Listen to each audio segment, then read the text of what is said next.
Marisu. Sore Om, sore semuanya. Sore. Diskusi kita itu kompleks ya, Om. Dari awal meditasi ya sharingnya ada yang hari ini lebih oke, ada yang semalam lebih oke. Mungkin karena postur tubuh katanya, posisi tubuh meditasi yang kurang tepat. Oh, Cara mungkin postur duduk atau bersila atau kaki atau diturunkan pebaring. gitu ya. Kemudian tentang karma ya, nah ini contohnya yang tadi sangat banyak ya. Karma itu dari hasil diskusi itu karma tidak bisa dihilangkan. Tapi ada yang namanya penangkal ya, daya penangkal. Nah, kemudian dari contoh si Agustina, dari contoh Hani ya, kalau dari Hani itu contohnya ya mungkin kemarahan ya. Kadang-kadang kemarahan itu muncul seketika gitu tanpa, harusnya kan kita kalau harusnya ya secara konteks itu kita bisa merasakan oh kemarahan ini sudah mau muncul jadi ditahan dulu gitu. Harusnya seperti itu. Tapi seringkali yang terjadi itu kebablasan dulu baru timbul penyesalan dan setelah penyesalan itu kemudian kita kaitkan dengan yang di dalam karma apa daya penangkal itu ya. Setelah kita sadari itu ya harusnya timbul rasa penyesalan, tapi tidak terbatas putus stok di penyesalan saja, tetapi harus bertekad lagi untuk tidak mengulanginya lagi ya minimal dalam batas waktu tertentu lah seperti yang Om katakan, nggak bisa seterusnya saya tidak akan melakukannya lagi. Nah, toh itu hal yang mustahil ya. Yang menarik ya mengenai itu, contoh dari Leven ini. Ya. Leven ini reputasinya untuk marah. Dia jagoan gitu kan. Mengapa Leven kok bisa sekarang tidak secara spontan, marahnya milih lah, maksudnya, dan tambah lama tambah jarang.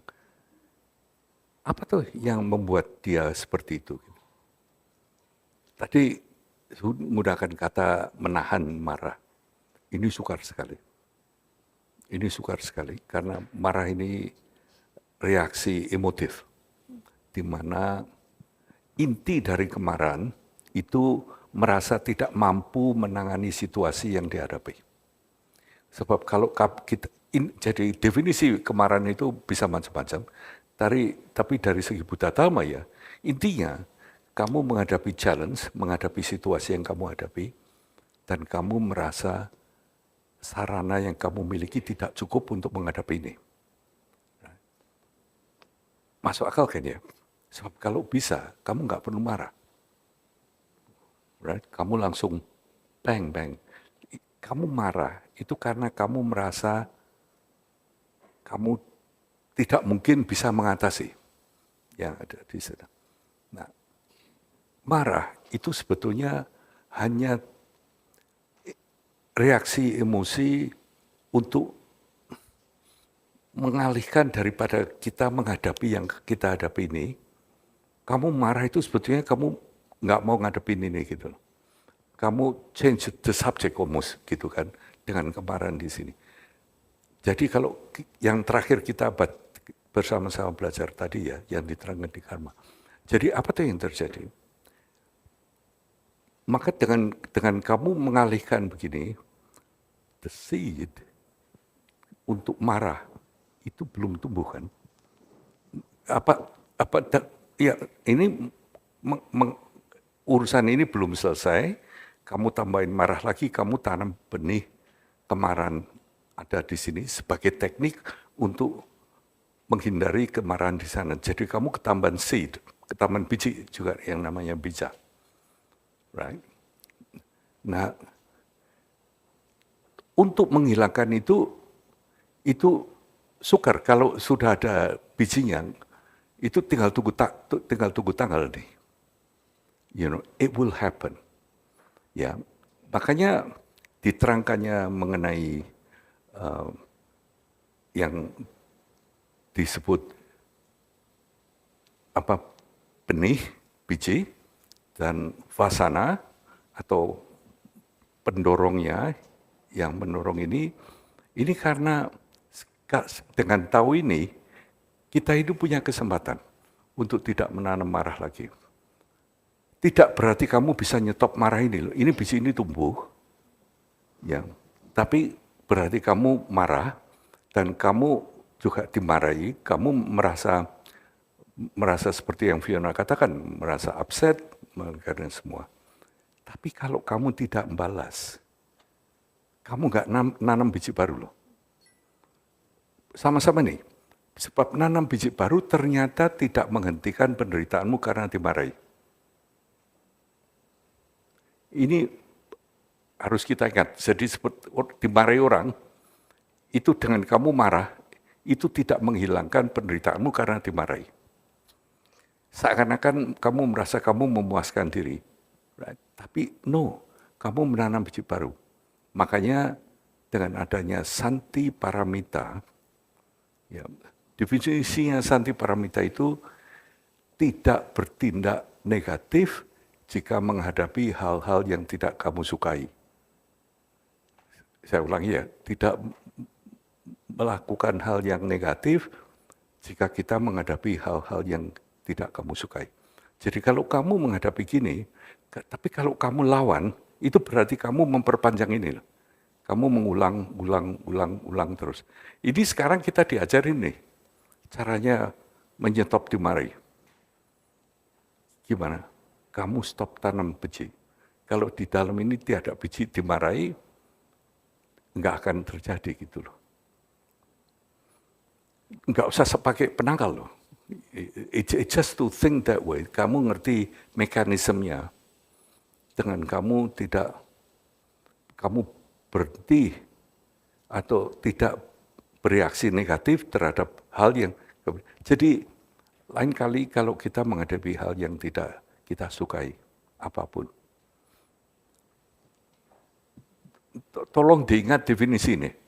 Jangan bertindak negatif hanya karena kamu menghadapi hal yang tidak kamu sukai. Just think of that. Kamu stop dulu gitu loh.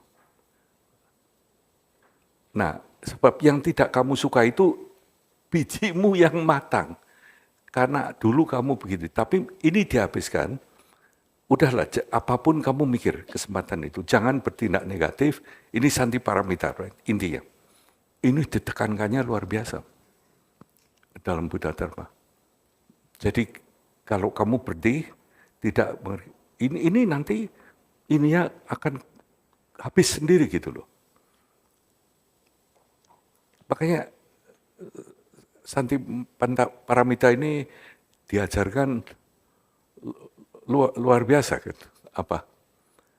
Di Buddha Dhamma ditekankan luar biasa karena kebiasaan kita ini seperti itu. Nah, nanti ini juga pilihan kita. Kita menghadapi sesuatu yang kita tidak sukai, ini ada beberapa option sebetulnya. Kita menghindar, kita melawan, atau ada satu lagi yang namanya Master Shantidewa mengatakan bertindak seperti bongkahan kayu katanya. Kamu berdiri aja di situ. Nggak enak tapi tetap kamu rasakan. Tapi dengan mengerti ini, mudah-mudahan siang ini, just beri kamu beberapa detik mulainya. Mungkin hanya beberapa detik kemudian kamu marah. Lain kali mungkin detiknya tambah. Mungkin nanti detiknya tambah. Tetap kamu nggak enak, tapi lama-lama kamu hanya senyum saja. Dan itu possible. Very smart.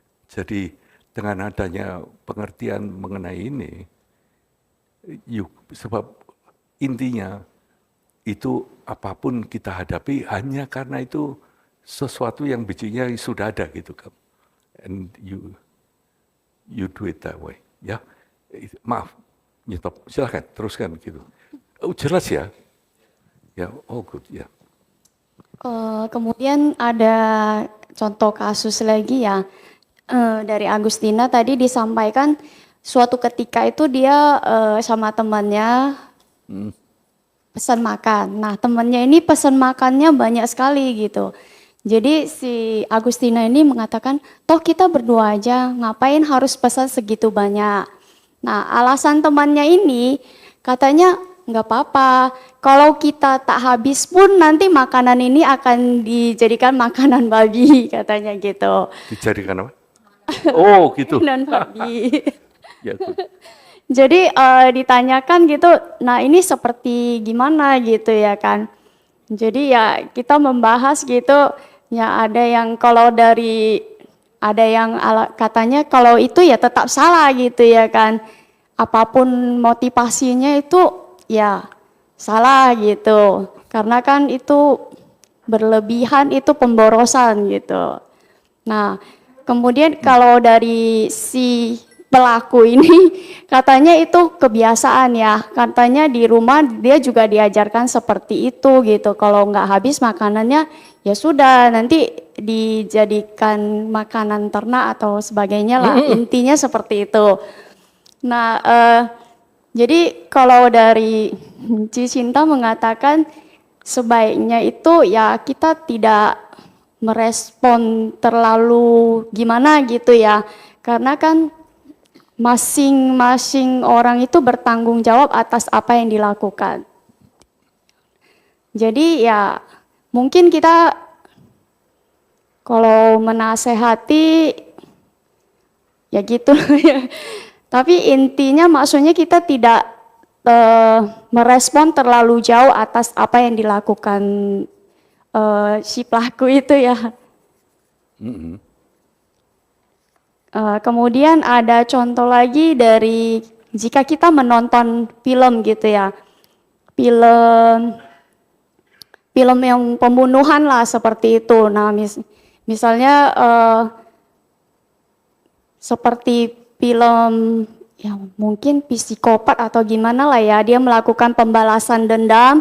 Nah kemudian kita itu ikut merasa senang ya, oh akhirnya pembunuhnya itu terbunuh gitu. Dibunuh ya gitu, kan. Ya. Nah jadi kemudian kita membahasnya kaitannya ke tadi yang Om jelaskan itu ya, kekuatan karma itu ya. Jadi meskipun tidak dilakukan melalui perbuatan, tapi hanya melalui pikiran gitu. Tapi kalau sudah lengkap dipikirkan, kemudian kita merasa rejoice ya, senang atas apa yang dilakukan gitu, itu juga karma ya. Lalu menurut kalian gimana jalan keluarnya? Yang mana? Apa enggak nonton film gitu? Betul, saya setuju. Saya sendiri juga enggak begitu nonton film, kecuali sekarang diajak cucu saya. Gitu. What do you think? Kalau kamu membaca berita di koran sekarang ya, ada perang, ini lawan ini. Apakah boleh berpendapat? What do you think? Apa enggak boleh berpendapat? Apakah boleh kamu ngomong ini benar, ini salah gitu? Misalnya di Gaza, right? You know, atau di Ukraina. No, I'm asking you in a sense gitu. Ini sebab mau tidak mau kalian akan melihat ini nanti tambah parah di dunia ini. Akan lebih banyak hal-hal semacam ini. Dan kadang-kadang yang penuh kemarahan, dunia ini sekarang tambah lama tambah marah. Banyak sekali orang yang seperti itu. Jadi sebetulnya ya, kalau kamu menghadapi begitu, yang penting kitanya. Ya, di luar kamu nggak bisa, opinimu seperti apa, you cannot do. Tapi seandainya ini ada 50 orang, kita berkeputusan bahwa kita hanya mengisi hati dari dengan kepedulian, dengan kebajikan gitu. Kamu baca begitu, kamu bisa, oh Sebab kalau kamu lihat begitu ya, itu sebetulnya pihak manapun itu menderita. Enggak ada. Sebab yang kita bicarakan itu kita pihak yang kita anggap benar lawan pihak yang kita anggap salah. Itu pun anggapan. Kita nggak ngerti persis. Makanya jangan jangan terlalu pesimis tentang dunia ini. Ya, jangan merasa kita harus ikut ya bilang aktivis Buddhis gitu ya. Tapi kalau dasarnya marah, kalau dasarnya kamu membela ini tapi marah dengan yang sana, still negative. Still negative. Meskipun kamu anggap benar. Ya, itu still negative. Makanya tetap aja di dalam hatimu kepedulian dan kind. Oke, kamu bisa lihat bahwa dua-duanya, nah ini Mas Thich Nhat Hanh nomor 1. Beliau menulis syair, kalau baca hampir nangis. Waktu beliau datang ke sini, di kapal, perompaknya datang di atas kapal, memperkosa perempuannya, membunuh yang laki. Beliau itu merasa sangat concern buat dua-duanya, korbannya dan perompaknya, bajak lautnya. It's lovely. Jadi that kind of heart. Setelah dengan begitu, apakah merubah dunia menurut kamu? Surprisingly, yes. Karena dunia itu apa yang kamu alami. Right? Dengan kamu seperti itu, mungkin kamu kalau lihat berita seperti itu ya sudah nggak tertarik. Kamu cepatkan. Kalau kamu nggak baca berita, kejadian nggak sih? Enggak, karena kamu nggak baca kan. Bukan secara sengaja, tapi kamu akan tidak tertarik oleh berita-berita semacam itu. So, slowly you change your world. Ini bukan tipu-tipu kan, tapi smart, in a way, bukan juga menghindari dari dunia. Kamu tetap aware, ini ada begitu, tapi kamu tidak lagi membaca gory detail gitu. Misalnya kamu nggak setuju dengan Trump, tapi kamu tertarik mendengarkan dia hanya ingin ngeritik dia kan? Ya kan seperti itu kan rasanya. So you say, well, salah siapa? Salah kita sendiri kan. You read it. Can you change it? No. Dia punya hak nganggap meskipun kamu tahu persis salah. Ini Amerika ini luar biasa sekali. Bikin perubahan luar biasa sekali. Dia kan semau gue aja kan. Saya nanya gini. Kamu mungkin marah ke presiden gini. Tapi that's not the right attitude. Sebab sekarang kita tahu kan. Kemarahan negatif. Doesn't matter what the cause. Begitu kamu marah, kamu tanam benih. Karena kamu nggak senang, ya, definisinya nih, tidak senang melihat hal yang kamu sukai. Nah, terus tambahi, tidak bereaksi negatif. Kamu kemarahan jadi santi paramita. Lama-lama kamu menjadi qualified bodhisattva. Right? Hanya dengan melompati berita-berita koran. Did you get it? Right? It's a smart way. It's a smart way doing it. Makanya seperti salah satu sutra favorit saya itu Vimalakirti. Itu is very smart dalam hal ini, very cutting gitu. Oke, silakan. Udah. Oh udah, oke. Jadi intinya ya, kalau menurut kita intinya ya semua itu ya menjadi tanggung jawab kita sendiri ya. Yes, betul. Itu yang perlu. Dan tambah lama kita akan tambah skill karena tambah pengetahuan kan. Pengetahuan, skill. Very good. Thank you.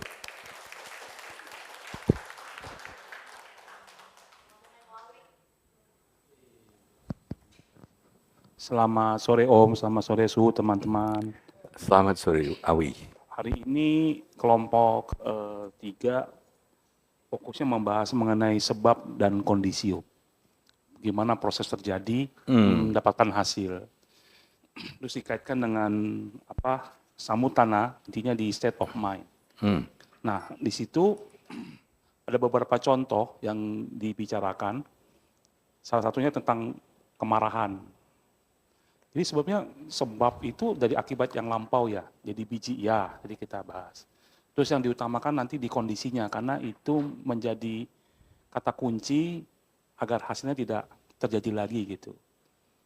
Jadi itu diberikan contoh berkali-kali, teman-teman udah sepakat lah ada yang bisa betul-betul mereka rasakan. Namun hari ini Ajo datang membawa cerita mengenai kematian, Om. Nah, kalau sebabnya itu adalah kematian yang akan datang, waktu itu sudah nggak bisa ada kesempatan lagi untuk, maksudnya muncul kepanikan dan segala macam. Bagaimana ya menghadapi kondisinya gitu. Mungkin Ajo bisa cerita ya Om. Ajo ada cerita sedikit mengenai itu. Nah, karena Ajo mau tanya itu Om mendalam kepada Om. Makasih Om. Tes. Sore Om. Sore aja. Sebenarnya itu tergelitik tadi pagi yang Om membahas tentang karma terus state of mind itu gitu Om.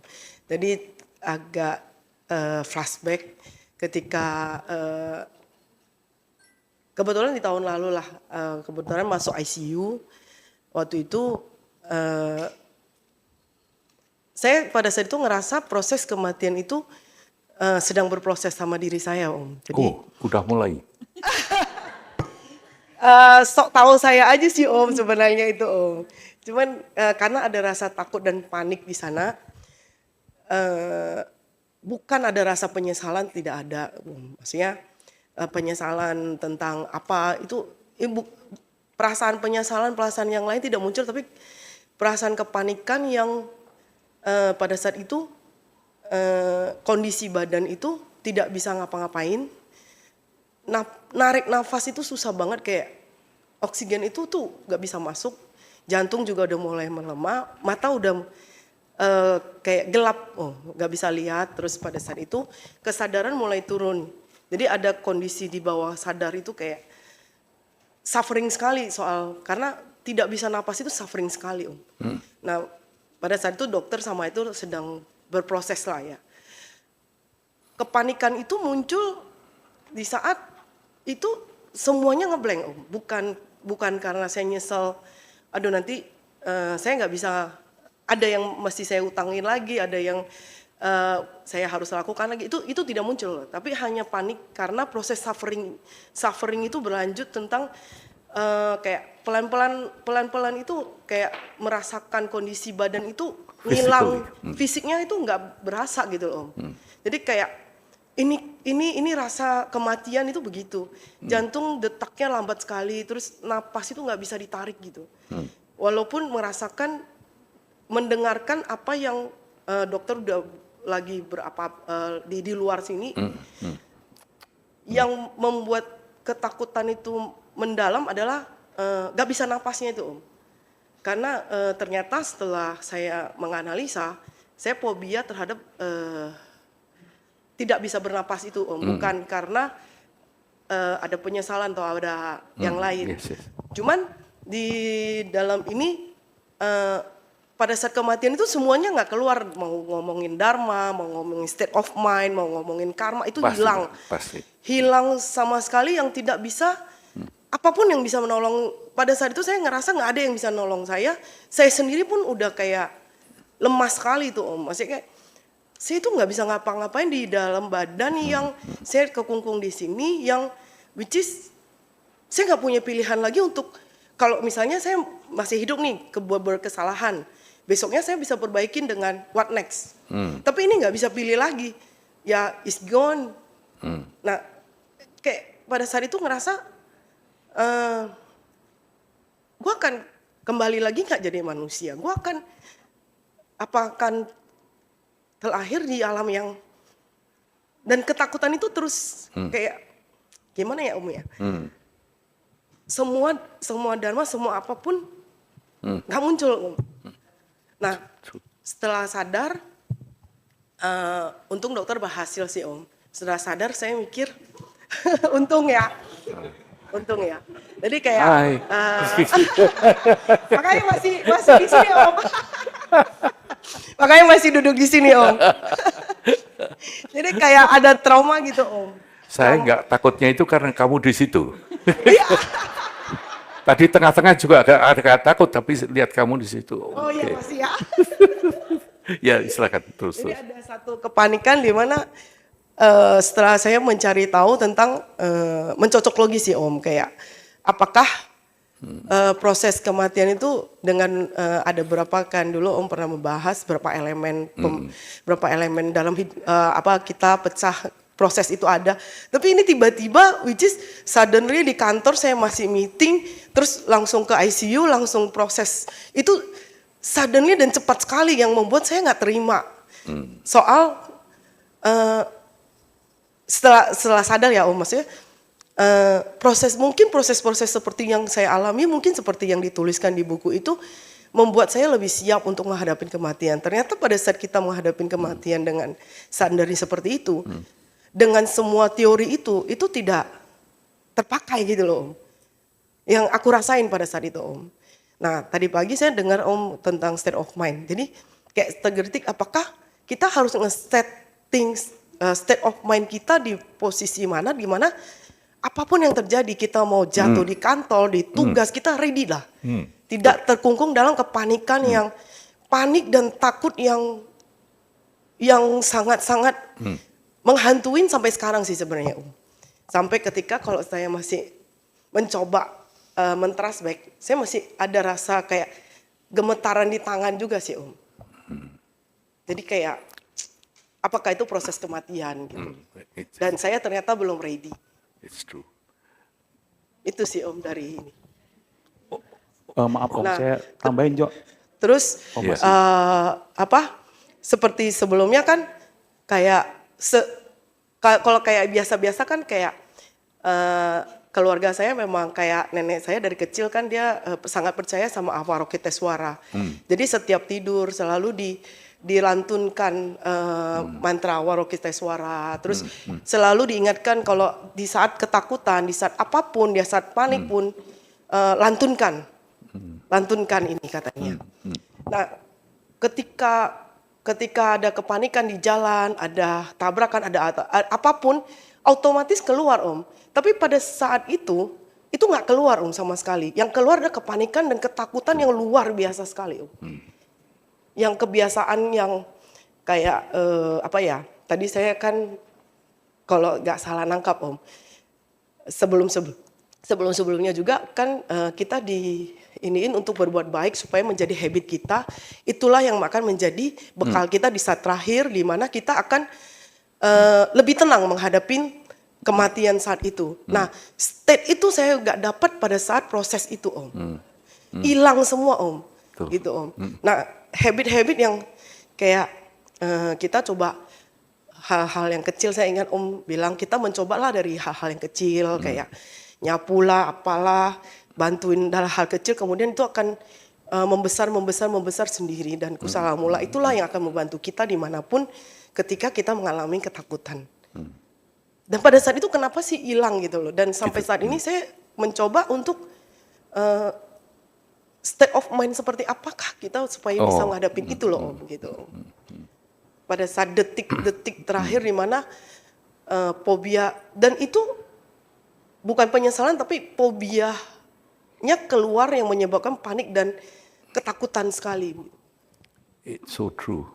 It's so true. Itu Om. Apalagi sampai serius begitu. Kamu sakit biasa aja ya, itu bisa sekali menjurus gini, saya mungkin juga nggak bisa bayangkan. Awi gimana? Kamu mau nambah gimana? Oh, tadi sudah diteruskan sama Ajo Om. Terus tadi kita juga kaitkan dengan, maaf ya Om ini jadi mengungkit lagi. Tadi Ajo juga sempat bahas mengenai prosesnya Joni. Begitu Ajo mendapatkan inspirasi, Ko Joni menurut Ajo itu menghadapi prosesnya itu sebegitu tenangnya maksudnya. Betul. Nah itu kan jadi pembelajaran. Nah itu yang ingin Ajo maksudnya bertanya kepada Om. Tadi sudah Ajo sampaikan gitu Om. Persiapan apa yang mesti lakukan untuk menghadapi hal seperti itu gitu. Gitu Om ya. Gitu ya Jo. Tambahan ya. Oke, makasih Om. First is this, right? Tahu dulu gini. His Holiness Dalai Lama, ini salah satu latihan yang beliau jalankan tiap hari. Ini latihan mati. You know, it's death meditation. Dan His Holiness Dalai Lama itu ngomong, kan memang ada tuh latihan, karena dikatakan, saya juga into mind sebetulnya, ada buku Tibet ini namanya Bardo Todol. Ini sebetulnya the guide, katanya kalau kita di antara bawah. Dan itu seperti Ajok ngomong, it's gonna go. Jadi ada beberapa stages. Untuk jawab kamu ya sebetulnya sangat-sangat, oh thank you for sharing. Ini it's good. Nah, His Holiness itu mengatakan, belum seperti kamu loh Jok, belum mengalami proses gini. His Holiness itu mengatakan, kalau kamu doing death meditation, ini beliau tiap hari loh,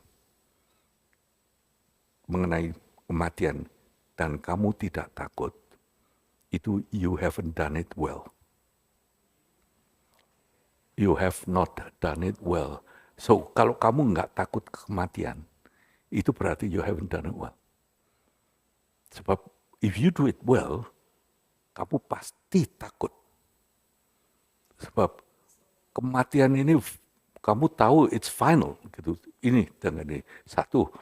Terus nanti kalau kita belajar ya dari sini, yang jelas yang saya katakan, maybe I was joking ya, tapi badan ini semuanya korsleting. Sama sekali nggak dukung, right? Apa korsleting kan your mind kacau balau kan? Dan kebiasaan untuk survival ini natural di sini. Saya bisa nerangkan mengenai dari prana, ada 4 macam prana gitu, yang terakhir yang keluar itu apa, but it doesn't matter, pada saat itu kamu akan ketakutan, right? Makanya that state of mind ini ya 2 tadi juga Jok. Makanya dikatakan familiarization dengan ini. Maka lama Atisha, ini salah satu advice beliau yang luar biasa ya. Saya kira saya pernah ngomong sama Suhu ya, kalau ada yang bertengkar terus, yang nggak cocok, selalu ketemu, selalu bertengkar, itu lama mereka ke tempat Sri Atisha tanya gitu loh. Ini gimana caranya dia berpendapat ini, yang itu berpendapat gitu, atau suami istri, atau teman sejawat, atau lama Atisha. Just remember, it won't be long, you all dead. Nggak akan lama lagi kalian mati semua. Lalu ngapain? Repot-repot. Nah, itu juga bisa tuh. Jadi death is not easy. Dan karena ini lalu Darwin yang mengatakan semua spesies itu betul berjuang untuk tidak mati. Ya, makanya apa itu against their natural instinct gitu. Kalau ada itu maka mesti begitu. Tapi seperti Johnny ini luar biasa. In a sense, karena dia ngerti, dan saya itu sudah beberapa tahun memikir gitu loh, apakah kita bicarakan ya mengenai, saya bicarakan sekali, habis itu saya nggak yakin if it's the right thing. Waktu itu di tempat Pak Hans kalau nggak salah, ngomong judulnya dari sini kemana gitu, atau you remember? Ya. Sesudah itu banyak yang ketakutan. Proses kematian itu banyak yang lebih senang nggak tahu gitu. Udah terus itu juga masuk akal juga. Sebab ini diterangkan satu persatu dan masuk akal sekali. Kemudian kedua kali waktu kita membicarakan mengenai tantra, right? I describe that juga apa yang ada di sini. Tapi saya selalu ingat yang His Holiness katakan, kalau kamu meditasi tentang kematian dan kamu tidak takut, itu meditasimu kamu belum kerjakan secara benar. Jadi ternyata latihan meditasi itu bukan untuk tidak takut, tapi untuk tahu bahwa bakalnya kamu takut.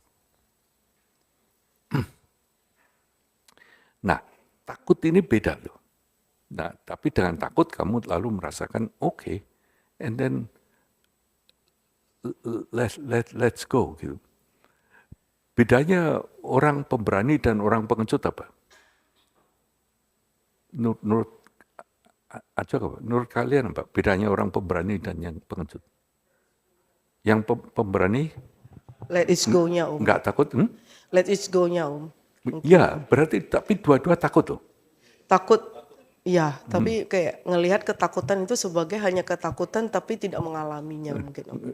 Enggak. Apakah seperti itu, Om? Enggak, kalau kamu pemberani, kalau biasakan kamu pemberani, itu dua-dua takut loh. Pemberani sama pengecut ini dua-dua takut. Bukan berarti orang yang pemberani itu enggak takut. Ini interview kamu jagoan judo, jagoan karate, jagoan boxer. Itu kalau kamu tanya, kalau kamu kering, kamu takut enggak? Takut mereka. Kenapa? Well, you got a lot to lose. Kalau kamu dihajar habis-habisan, tapi kamu bilang, I'm willing to face it. You know, Tapi, Om, sebutannya nyali. apakah karena kalau orang berani itu lebih kayak, memang takut, tapi saya harus hadapin, Om. Betul. Dan juga makanya belakangnya knowledge, right? Ya. Belakangnya knowledge. Belakangnya knowledge. Keberanian gini. Cuma at that time yang kamu bilangkan kamu nggak gitu, itu nggak mungkin, so. Nanti when the time come, you would know. Bahwa, oh oke. Sebab yang itu kan masih perjuangan stage. State perjuangan. But once you come, nah di sini saya kira contoh yang diberikan oleh Johnny gitu, realistik. Dia tahu, dia coba, right, no solution. It'll come, hanya kapan. Ya udah, tunggu gitu. Apa nggak sakit? Saya kira kok sakit tuh. Nah, apa anything like that. Jadi, how state of mind seperti apa? Just like what you doing. Semakin kita stabil, semakin hidup ini stabil, nggak ada. Nah, kalau ini mudranya gini nih. Mudra tak gentar, abaya. You know, you say, doesn't matter what it is. Ini hanya pengalaman gitu. Gampang ngomong di sini kan. But nanti kalau kamu alami sukarnya luar biasa. Makanya entah ada baiknya entah tidak belajar mengenai ini cultural juga loh. Cultural juga. Ada kalau in Chinese tradition itu saya kira kadang-kadang malah agak back to front. Yang meninggal, yang kaya raya itu petinya itu besar ya luar biasa. It's no use. Ya, cuman hanya menghibur yang ditinggal. Bahwa we done okay gitu. Makanya seperti yang menaruhkan abu di wihara-wihara. Sebelum dipasang di sini abunya itu kita doakan ya, hanya dengan abu gini. Ini Tibetan tradition. Lalu dengan begitu misalnya dengan beberapa monks atau bhikkhuni didoa bersama, kita beradaksina segala macam, abu ini lalu menjadi tidak hanya abu tapi menjadi blessed substance. Substance yang terberkati karena begitu banyak doa sudah ada di situ. Nah terus ditaruhkannya itu yang bisa dipradaksina sebetulnya. Atau yang bisa didoain. Gitu. So yang hidup pun mendoain a blessed substance. Ini creating merit, gitu ceritanya. So all ini one of the most important subject. Cuman kita juga nggak sering. Jadi I don't know, Job. What is the state of mind? Saya juga berkali menghadapi itu pun juga still very hard. Still very hard. Saya dari Australia sampai Jakarta mau tilik ibu saya di Semarang. Kebetulan dia tinggal sama kakak saya di Australia, semua di Australia. She look forward very much ketemu saya, dan dia paling senang ngasih teman-teman gitu. Saya sebandel uang 10 ribuan, 50 ribuan, 1 ribuan yang baru gitu. Dia senang kasih bagi. Dan juga masih ingat sekali roti forkada itu istilahnya, kesenangan beliau. Saya sampai Semarang nih, cuma saya pikir ada urusan sebentar kan. Saya ngurus sebentar, nanti bareng-bareng dia beberapa hari, cuma saya sama dia. Aku telepon kok, kamu dicari gitu coba. And then saya diberitahu ibu saya di rumah sakit dan nggak ada. So saya ketemu beliau di sini. Papa saya juga begitu, saya sendirian waktu itu di rumah sakit karena blood pressure-nya membaik semua. So mama pulang, sisi pulang semua, saya sendirian di rumah sakit. Papa tidur, saya cuma ini di ruang depan ada infeksi lung di bawahnya. Saya tiliknya ke sana masih pakai pakaian office gitu, sama sekali nggak ngira. So I know when I say the time you don't know, I mean it. Karena saya tahu persis terus saya cuma diberitahu, saya sendirian juga nih. Tapi seakan-akan beliau nggak mau menyusahkan, karena dia sudah beliau ngomong, nanti kamu jangan ditangisi. Dia udah pesan gitu. Udahlah Pak, nggak usah ngomong, jangan khawatir, nggak apa-apa. Tapi dia tunggu sampai saya sendiri kali ya, karena I don't know. And then it happened. Mungkin gini. So I know it's very hard. Very hard. Dan nanti kalau ngalami seperti kamu apalagi, luar biasa. Makanya jangan sia-siakan itu. You know, this love. Ini benar-benar. Thank you, Job, for sharing. Iya sih Om, itu sangat sepanjang hidup saya itu kayak itu sesuatu hal yang paling menakutkan yang pernah saya hadapin Om. Padahal sebelumnya saya mungkin agak sombong karena ketika saya divonis autoimun Om, saya ngerasa saya udah siap untuk kematian dan saya udah say goodbye sama mama gua. Kamu harus siap. Ternyata ketika saya dihadapin hal seperti itu, ternyata saya nggak siap. Secara teori pada saat kita sadar, saya ngerasa gini Om, pada saat kita sadar, semua teori, semua dharma, semua apa, betul. bisa keluar Om. Ketika kita menghadapi pada saat kepanikan, semua itu hilang Om. Betul. Yang ada adalah survive. Pada saat itu, saya nggak mau suffering, saya nggak mau seperti ini, saya nggak mau suffering. Kenapa saya harus terkurung seperti ini?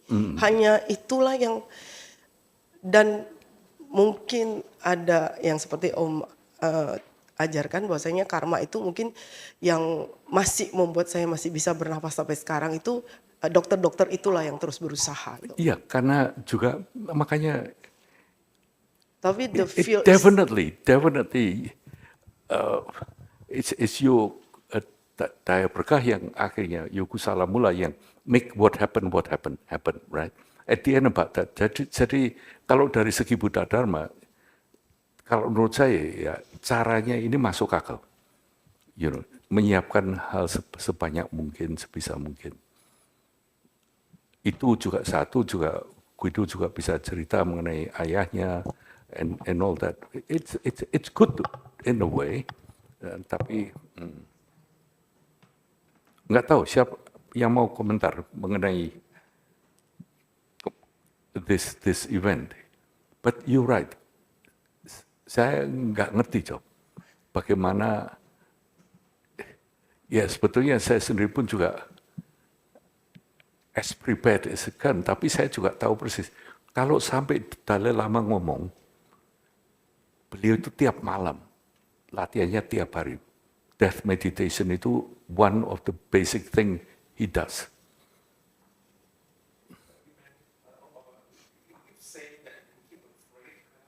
No. He's not afraid at all. Cuman dia tahu bahwa nanti kalau kamu bayangkan, oh, kalau ada orang yang prepared, ya saya kira nggak ada yang lebih prepared dari His Holiness. You know, dari segi his practice, ya, his tantric practice particularly, and all that. Death itu part of the ceremony. Ya. Jadi kalau ada yang sudah siap, ya mungkin nggak ada yang lebih siap dari Dalai Lama loh. Tapi dia ngomong, kalau kamu latihan death meditation like I do, dan you are not scared, you're not doing it right. Berarti dia pada waktu simulasi gitu pasti ada muncul nih. Nah, right. Tapi kalau simulasi kamu tahu sesudah itu apa stepnya gitu kan. Tapi ini yang akan muncul. Gitu. Lah kita kan enggak tahu, makanya ini di Bardo Todol ada urutannya gini. Cuman itu Bardo Todol itu konteksnya konteks Tibetan. Untuk kita malah bingung kalau kamu nggak ketemu orang itu gitu misalnya. Karena it's a Tibetan deity, right? Yuk ketemu ini gitu. Misalnya kalau ketemu misalnya terus yang ketemu Gatot Kaca gitu malah bingung kamu kan. Ini gimana gitu ini nggak ada di script. What are you doing here? Apa atau ketemu Suwukung gitu. Apa and all that. So gini lah, kerjakan aja apa yang kita bisa kerjakan. Exactly same book say. Ingat dua hal, hidup ini sangat berharga dan kematian itu pasti. Ya, waktu yang nggak pasti. Do whatever you can. Artinya mungkin bukan berarti mumpung kamu di sini Jok makan sate Padang setiap hari 3 kali sekali. Jok ini jagoan sate Padang ini. Makanya namanya itu pun juga karena itu nama penjual sate Padang ya. Apa?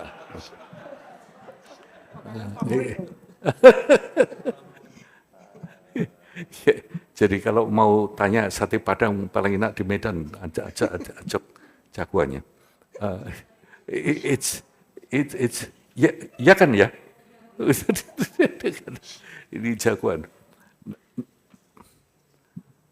Saya senang ya dalam diskusi ini kita membicarakan sesuatu yang serius seperti ini. Karena at the end, you know, kita belajar begini, kita berkesempatan loh. Kita semua nanti akan menghadapinya. So you better get it right. Dan sambil dengan perspektif semacam itu, yang penting memang jangan takut. Mumpung bisa mengatakan tidak takut. Sebab nanti kalau takut, ya sudah nanti diurus nanti. Gitu. It's true, saya bisa bayangkan betapa paniknya kalau kamu nggak bisa napas. Really panicking, betul-betul. Hal simple gitu. Nggak bisa napas dan mata itu kayak blank gelap yang dak sekali. Oh, jadi kayak mata berasa terbuka tapi tidak kayak hitam pekat semua. Dan kalau berpikir lagi teori pada saat misalnya pada saat detik terakhir kan biasanya berdasarkan apa ya yang dibaca kan kita itu akan dilihatkan ke alam mana kita akan kelempar. Ini kayak benar-benar blank, tidak ada yang kayak kalau misalnya mungkin dengan kita ngelihat kayak short film gitu ke skip ketakutan dan kepanikan itu ya Om. Tapi ini kayak benar-benar yang blank, hanya darkness yang dark sekali, terus gak bisa napas, berasa jantung tuh pelan, udah pelan dan kesadaran makin turun Om. Jadi itu yang membuat tambah panik yang survivor Betul, itu betul. terus. But the good news ya, the good news. Kalau menurut ini, the good news itu, kamu tahu atau tidak tahu, karma pelemparmu udah terbentuk. Right. Before you did that. Makanya penting sekali kita to do that. Yang panik itu you and you knowing, but that sebetulnya lain prosesnya dengan the real thing yang going on. Ini akan kamu lewati, ini pasti. Ya, misalnya kalau kamu kehilangan itu dikatakan there is 5 stages of grief, rejection, kamu terus anger, terus penyesalan, terus negosiasi, and then your acceptance. Ini mau tidak mau memang benar, kamu harus lewat begini. Jadi rejection itu nggak percaya itu kejadi ke kamu gitu, you don't want it. Ini 5 ini akan kita lewati kalau kamu dalam proses kesedihan. Makanya Guido cerita, ibunya just going through that. But you have to pass through it. Terus ada penyesalan. Setelah itu you negotiate with yourself and then you accept. And then hopefully that's gone. Jadi, tapi yang penting, makanya mumpung ini kita masih hidup, ya make use of this life. Make use of this life. Make use of this life. Just do it. Dan hal yang kecil-kecil, yang sifatnya negatif, yang sifatnya membuat kamu merugikan yang lain, just don't do it. Don't do it. Di bisnis, di persahabatan, di keluarga, makanya Sri Atisha itu waktu diminta, well, why are you doing this? You're gonna soon be dead, gitu kan. Kamu sebentar lagi kamu meninggal. Just don't do it. Meskipun masih muda pun, kalau kita mikir gitu ya, ini sekejap kan hidup ini. Not long. So, makanya saya kira meeting seperti ini is so nice. Artinya we talk about that, memberi dimensi lain terhadap hidup. And membuat itu more worthwhile, more valuable. I don't know jawabannya, jadi mengenai itu. Oke. Thank you Om. Oke. Thank you, Job. Thank you for sharing. Oh, kecuali teman-teman ada yang mau komentar, silakan. Kalau ya, ada yang mau komentar. Ada yang mau komentar teman-teman? Atau Su mau komentar? Ini.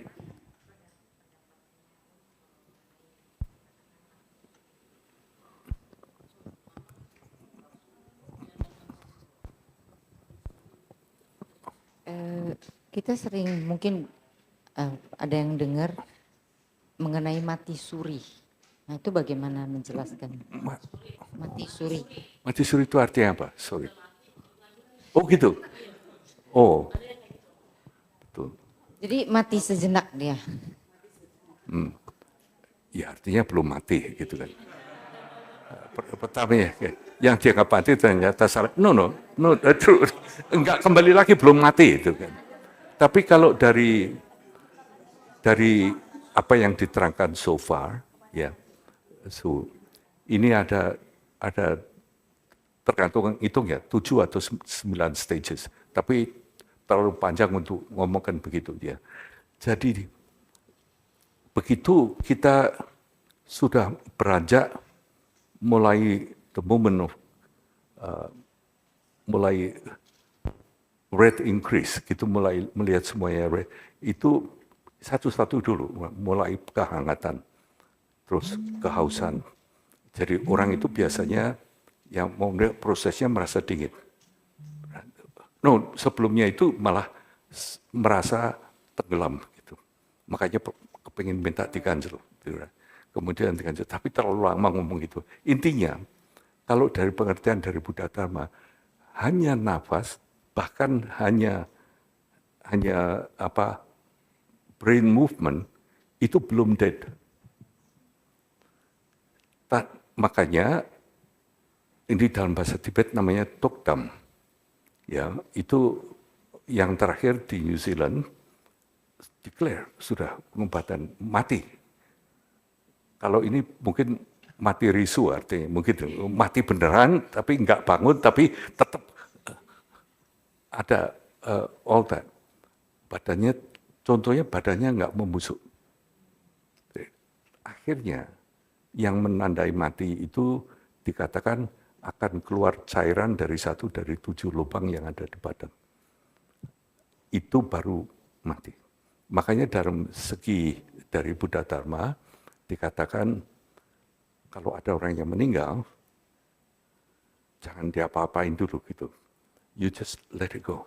Nanti tandanya biasanya kalau manusia biasa atau bisa itu akan cepat keluar cairan dari hidung atau dari telinga atau dari alat kelamin atau dari mata.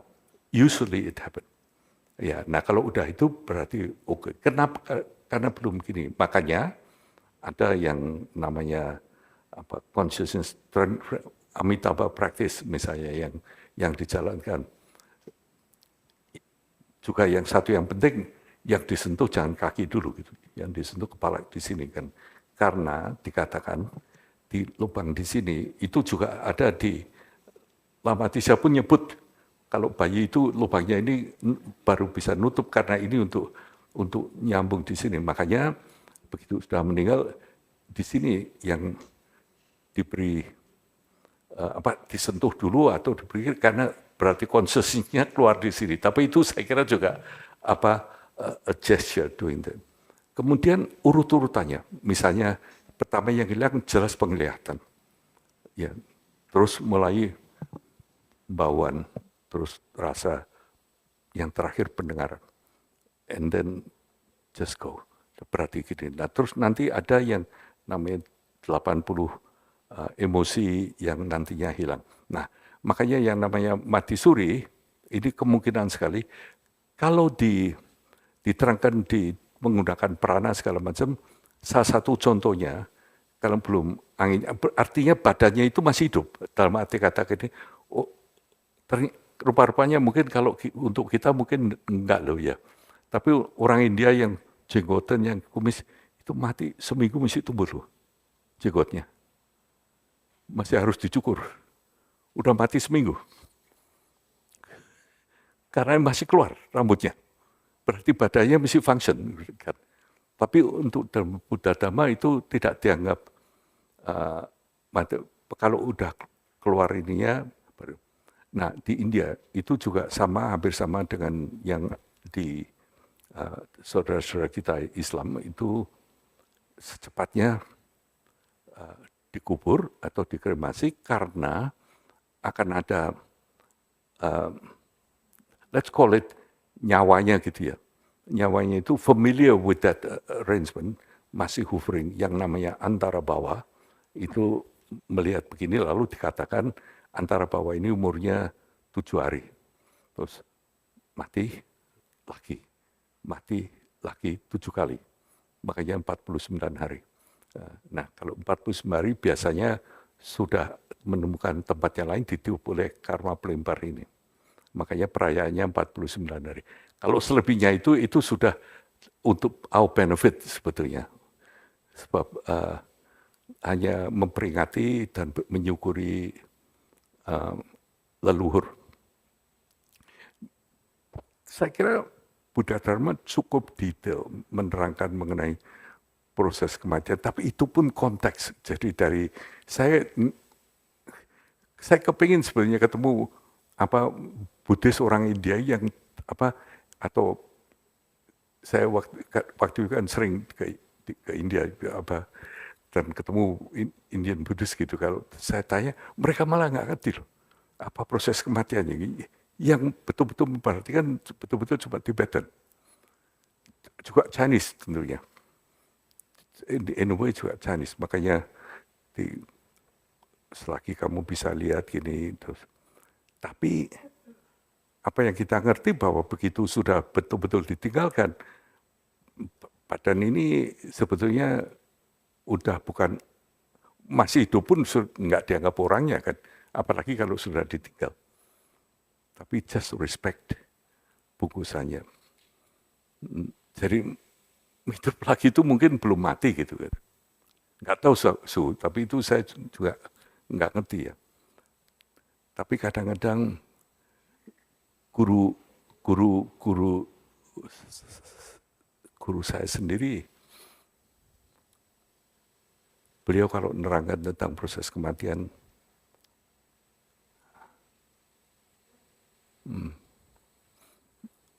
sangat detail, right? Tapi pada waktu beliau pergi, ini tidak seperti yang beliau terangkan.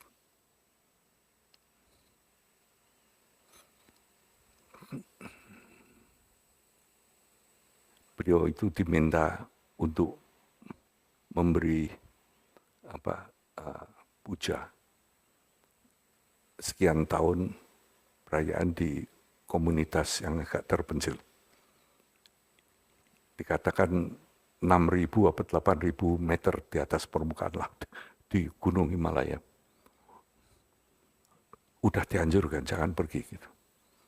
Tapi beliau bilang, bagaimana saya bisa nolak gitu. Bukan bisa nolak, no, I'll go. Juga sewa helikopter ke sana gitu. Betul-betul. Di sana setelah perform puja dan orang-orang ini rasanya, tapi beliau itu nggak pernah peduli sebetulnya dengan badannya. Beliau, kalau untuk orang lain itu hidupnya, saya salah satu orang yang nggak pernah hidup untuk dirinya sendiri. Tapi beliau pulang masih sadar, terus cepat pakai emergency helikopter kembali ke kota terdekat yang ada hospitalnya. Mau diajak ke hospital, waktu itu beliau bilang, enggak, saya pulang ke wiharanya dulu aja. Di perjalanan itu udah nggak ada. Waktu sampai di wihara dibuka, beliau sudah manifestasikan keadaan yang sudah dipasing, yang nggak ada di sini. Gini itu kadang-kadang membuat saya berpikir gitu. Ini pelajaran luar biasa. Jadi saya pikir ternyata perginya itu betul-betul nggak bisa kamu atur. Kita itu bisa betul-betul di mana. Ini beliau itu nggak pernah hidup untuk diri sendiri. Tiap menit, tiap apa, isinya doa, hanya untuk orang, luar biasa sekali. Saya nggak bilang menderita ya, tapi beliau masih tetap compose. Tapi tidak seperti yang kita bayangkan atau mungkin yang dibayangkan banyak orang. Dipikirkan mestinya ngatur atau apa gini, cuman makanya kita shock sekali. Tapi saya kira itu sendiri juga suatu pelajaran, di mana, ya kan, ya. Kalau kita lihat mendengar cerita dari Om, bisa jadi ini pendapat saya ya, sorry mungkin ya satu kita bisa katakan mungkin sudah waktunya. Mungkin beliau tahu. Karena biasanya kadang-kadang orang yang mau meninggal tuh kadang-kadang dia bisa tahu udah waktunya. Nah bisa juga ya seperti yang di sutra katakan, itu kita bilang hengse. Ya seharusnya kalau misalnya ketolong lah artinya ya kalau kita berpikir. Nah mungkin di antara dua itu. Betul, ya. Ya. Yang kesukaran saya yang terima, karena kita punya fixed idea gitu loh. Ini diterangkan di sini, diterangkan. Hilangnya kematian itu, kamu karmanya habis. Kamu apa diterangkan gitu. Salah satu memang sudah waktunya gitu, atau sudah tersegini. It's good. Sebab intinya supaya hidup ini, makanya saya lebih determine gitu bahwa selama sekuatnya itu jangan sampai seperti beliau sampai akhir menit masih tetap in the service of others. Itu sangat inspirational. Yes.